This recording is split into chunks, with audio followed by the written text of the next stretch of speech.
ભગવાન બુદ્ધ ફરતા ફરતા એક જંગલમાંથી પસાર થયા. એક વૃક્ષ નીચે આરામ કરવા બેઠા અને તરસ લાગી હોવાથી શિષ્ય આનંદને પાણી લાવવા માટે આજ્ઞા કરી. આનંદ પાણી લેવા માટે પાત્ર લઈને બાજુમાંથી પસાર થતા ઝરણા પાસે ગયો. એણે જોયું કે એક બળદગાડું આ ઝરણામાંથી પસાર થયું અને એનાથી ઝરણાનું પાણી સાવ દોડાઈ ગયું. આનંદ પાણી લીધા વગર જ પરત ફર્યો અને એને બુદ્ધની માફી માંગતા કહ્યું, પાણી સાવ ગંદુ થઈ ગયું છે, એટલે હું થોડે દૂર પાણી ભરવા માટે જાઉં છું. બુદ્ધે કહ્યું, ના, તારે દૂર નથી જવાનું, એ જ ઝરણાનું પાણી ભરી લાવ. આનંદ પાછો ગયો, પણ પાણી ખરાબ હોવાથી પોતાના ગુરુદેવ માટે આવું પાણી લઈ જવાનું એને પસંદ ન પડ્યું. એ ફરી એમ જ પાણી લીધા વગર પાછો ફર્યો.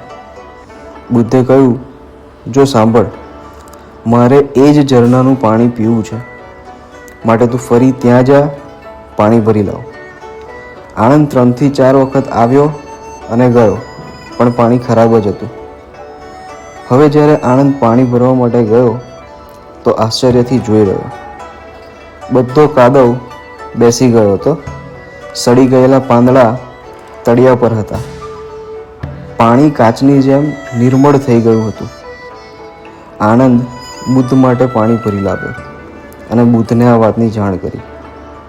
બુદ્ધે આનંદ સામે જોઈને કહ્યું, બેટા, આપણા જીવનરૂપી જળને કુવિચારરૂપી બળદગાડું રોજ ગંદુ કરે છે અને ત્યારે આપણે જીવનથી દૂર ભાગીએ છીએ. પરંતુ ભાગવાને બદલે મનરૂપી જળનું શાંત થાય એની રાહ જોવી જોઈએ. જો ધીરજ રાખીને પુરુષાર્થ કરતા રહીશું તો બધું જ સાવ ચોખ્ખું દેખાશે, બિલકુલ પેલા ઝરણાની જેમ. મિત્રો, કુવિચારોથી જીવન દોડાય છે, ત્યારે પલાયન કરવાને બદલે જો ધીરજ રાખી પુરુષાર્થ ચાલુ રાખવામાં આવે તો દોડ આપોઆપ નીચે બેસી જાય છે.